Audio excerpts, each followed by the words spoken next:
कि कोई अंतिम छोर पर जो व्यक्ति खड़ा है, जो पात्र है हमारी प्रदेश की और हमारी केंद्र की सरकार की योजनाओं को, उस तरह से किस तरह से लाभ मिले, ये चिंता हम सभी को करनी है।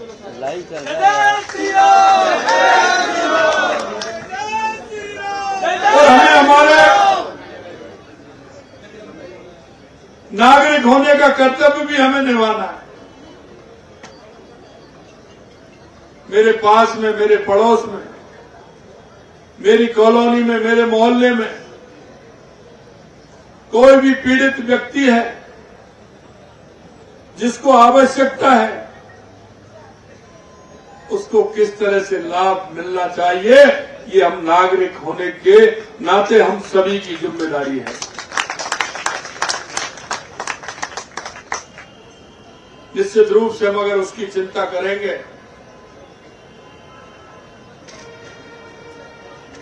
तो हम सभी उन पात्र व्यक्तियों तक पहुंच जाएंगे। मेरा इस मौके पर आपसे इतना ही मैं निवेदन करना चाहता हूं कि इसके माध्यम से हम ऐसी व्यवस्था बनाना चाहते हैं जो लोगों की बातें सुने, उनके विचार सुने, उनके विचारों को सुनना ही नहीं है, महत्व भी देना है, उनकी समस्याओं का सही समाधान निकालने का प्रयास भी करें। अगर हम गंभीरता से उनकी समस्याओं पर चिंतन करेंगे और विचार करेंगे, यह स्टाफ भी बैठेगा जिस विभाग की उन समस्याओं के समाधान के लिए, वो पत्र भी यहां से जाएंगे। मैं एक अधिकारी ऐसे होंगे जो छोटे लेवल की जो समस्या है उनको वहां समाधान करें। मैं एक ऐसी व्यवस्था हम बनाना चाहते हैं, अगर बाढ़ की समस्या है तो बाढ़ में हमारा जो पार्षद बैठा है, मैं पार्षद बंधुओं से मैं निवेदन करना चाहता हूं, मित्रों, हम सब जनता की जवाबदेही में हैं, हमको जिम्मेदारी मिली है। अगर पार्षद के काम से अगर इस केंद्र तक कोई व्यक्ति आता है तो उस पार्षद का भी आंकलन होना है, क्योंकि मेरी जिम्मेदारी है। अगर मैं उसको ठीक प्रकार से निभा रहा हूं, मैं कर रहा हूं, तो वो यहां तक नहीं आना चाहिए। पिछले दिनों मैंने अधिकारियों की बैठक में कहा था कि अगर किसी जिले से कोई समस्या आ रही है तो वहां के प्रशासनिक अधिकारियों के बारे में भी विचार विमर्श किया जाएगा, क्योंकि वहां की समस्या का समाधान वहां ही होना चाहिए। अगर कुछ समस्या ऐसी है जो जिले के आधारित नहीं है, जिला उनका नहीं कर सकता, उनका प्रदेश में होना चाहिए, तो वो समस्या अगर आए तो अच्छा है। लेकिन अगर बाढ़ की समस्याएं प्रदेश में आने प्रारंभ हो जाए, पंचायत की समस्याएं आना हो जाए, हाँ, कुछ समस्याएं ऐसी होती हैं जिनका जिला लेवल पर निराकरण नहीं हो पाता है, तो उनका प्रदेश में आना वाजिब है। उन समस्याओं का समाधान करेंगे। मैं आपसे इतना ही कहना चाहता हूं, हर जनप्रतिनिधि, हर नागरिक, हर कार्यकर्ता हमारा इन समस्याओं की एक श्रेणी अगर बनेगी तो उसका निस्तारण भी जल्दी होगा। अगर बाढ़ की समस्या है तो बाढ़ में हमारा पार्षद है, पार्षद उन समस्याओं को इंगित करें। हमारे मंडल के पदाधिकारी हैं वहां, आप उनके पास जाएं, उनसे बात करें। और मैं एक बात जरूर मैं कहना चाहता हूं, मैं मंडल के हमारे पदाधिकारियों से भी कहना चाहता हूं, जिले के पदाधिकारियों से भी मैं कहना चाहता हूं, और प्रदेश में भी हम ऐसी व्यवस्था करने वाले हैं जो 3 दिन हमारा कोई न कोई मंत्री हमारे कार्यालय में जन सुनवाई करेंगे।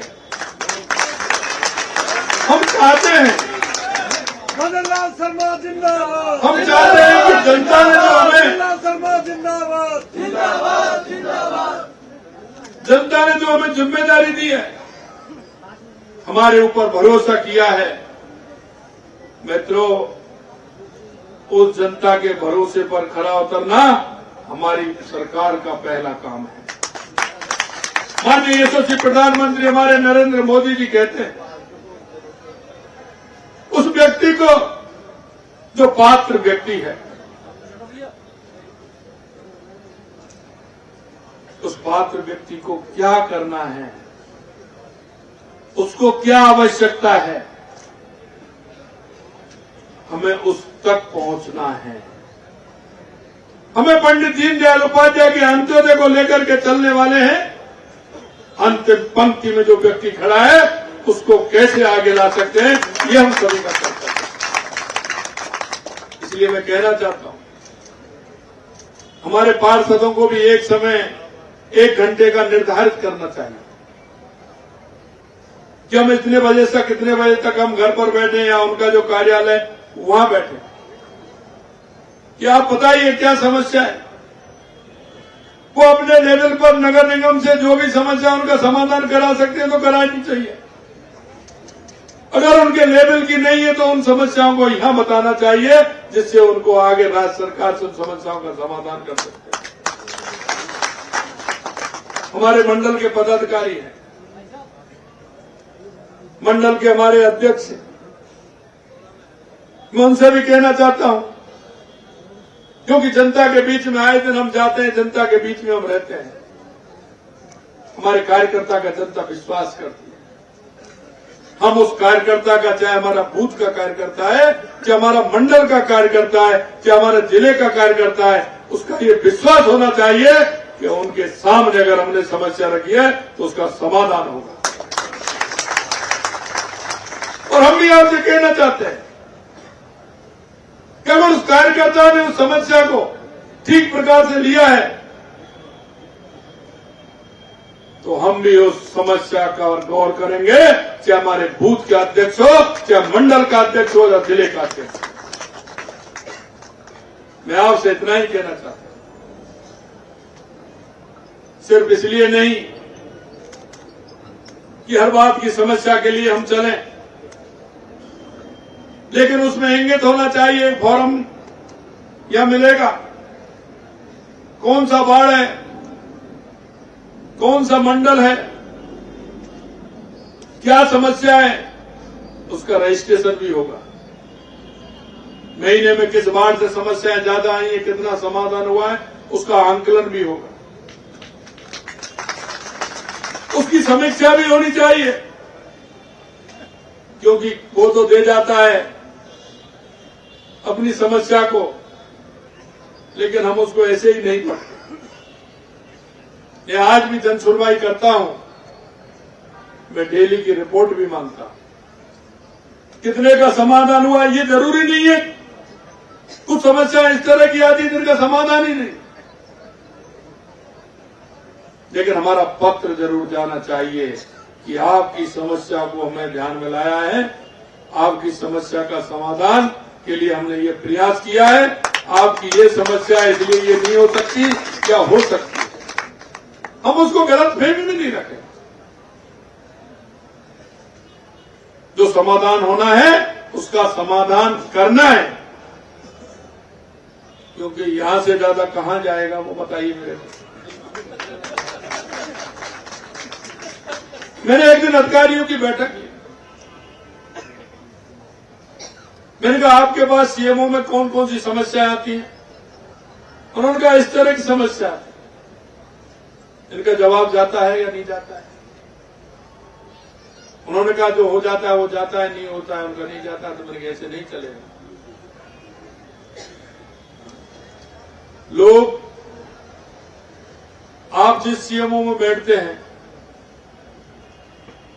दूर दराज का आदमी उसको देख भी नहीं पाता है। देखने के लिए भी वो तरसता है। यहां से आगे वो कहां जाएगा, जरा ये मुझे बताइए। इसलिए मैं कहना चाहता हूं कि हर समस्या का समाधान हमारा धर्म है, जिसका समाधान हो सकता हो। कुछ ऐसी हैं जो इस तरह की समस्या आती है मेरे को उन्होंने बताया। कुछ लोग हैं हर तरह की समस्या, लेकिन जो समस्या का समाधान हो सकता है उन सभी समस्याओं का समाधान होना बहुत आवश्यक है। मैं आपसे इस मौके पर इतना ही निवेदन करना चाहता हूं मित्रों कि आपने जिस आशा और उम्मीद से एक एक कार्यकर्ता के मन में जो भाव है और कार्यकर्ता जो चाहता है, मैंने चुनाव में वायदा किया था, आपने कहा साहब हम आएंगे, मैंने कहा आप नहीं आओगे, मैं आपके बीच में।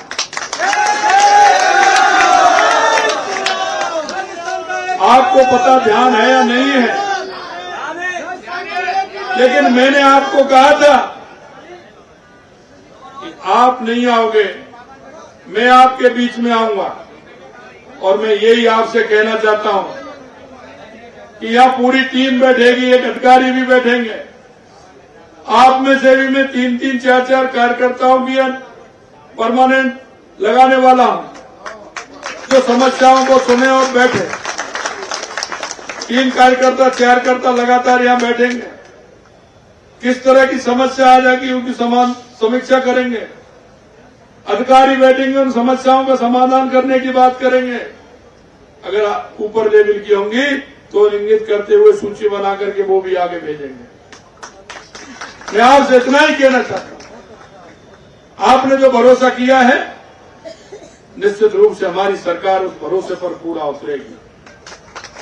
हमने 1 महीना से कुछ थोड़े दिन हमें ज्यादा हुए हैं, लेकिन हमारे संकल्प पत्र में जो वादे हैं हमने उनको करने को प्रारंभ कर दिया है। लगातार आपके बीच में जो हम काम कर रहे हैं वो आपके बीच में आ रहे हैं। मैं आपको विश्वास दिलाता हूं कि जो हमारा संकल्प पत्र है उस सरकार ने तो अंत में गारंटियां दी थी, लेकिन मैं आपको बताना चाहता हूं हम 5 साल से पहले उन संकल्पों को पूरा करने का काम करेंगे। आगे मुझे कार्यक्रम है, उसमें मुझे जाना है। या आज हमारे अधिकारी भी बैठेंगे, आज हमारे सभी प्रमुख कार्यकर्ता यहाँ हैं। इस मौके पर इतनी बड़ी संख्या में आप सभी लोग आए हैं। आज हमारे कार्यालय का शुभारंभ हुआ है और लगातार ये समस्याओं का समाधान कार्यालय करेगा, ऐसी मेरी आप सभी से अनुरोध है। आप सभी को मैं बहुत बहुत धन्यवाद और साधुवाद देना चाहता हूं और कल के लिए आप सभी को मैं बधाई देना चाहता हूं। जिस गर्मजोशी के साथ मैंने देखा कि सांगानेर विधानसभा नहीं, जयपुर नहीं, पूरे राजस्थान के अंदर जय श्री राम की जिस तरह से प्राण प्रतिष्ठा हुई, उसके लिए आप सभी को बहुत बहुत शुभकामनाएं। जय हिंद, जय भारत। और सभी से अनुरोध है, ये तो आप कहोगे, ये कार्यालय पर उन्होंने कुछ अल्पाहार की व्यवस्था की है, जैसा मेरे को बताया है। मैं आपसे यही अनुरोध करता हूँ, उन्होंने बताया कि मेरे से कह रहे आप ही कह दीजिए, तो अल्पाहार करके आप जाएंगे, क्योंकि मेरी पूरी टीम 1 मिनट में ले लूंगा, क्योंकि 25 तारीख को एक बहुत बड़ा कार्यक्रम है। माननीय प्रधानमंत्री जी का क्या 25 तारीख को कार्यक्रम है, फ्रांस के राष्ट्रपति जी भी आ रहे हैं, आपको भी बड़ी संख्या में उनके स्वागत के लिए आना है। आज उसी का हमारा एयरपोर्ट से लेकर के वहां तक पूरे देखना है हमें, तो उसके लिए मैं जा रहा हूं। आप सभी को बहुत बहुत धन्यवाद, नमस्कार। मैं आपसे ले लूंगा, अभी ले लूंगा। सभी को नमस्कार, जय हिंद, जय भारत।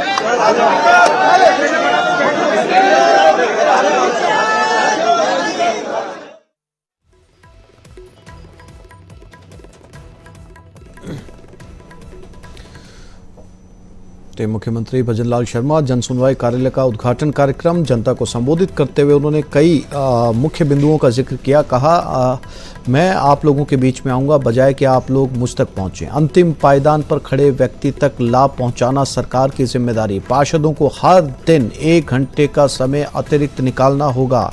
सभी पदाधिकारियों को जन सुनवाई करनी होगी।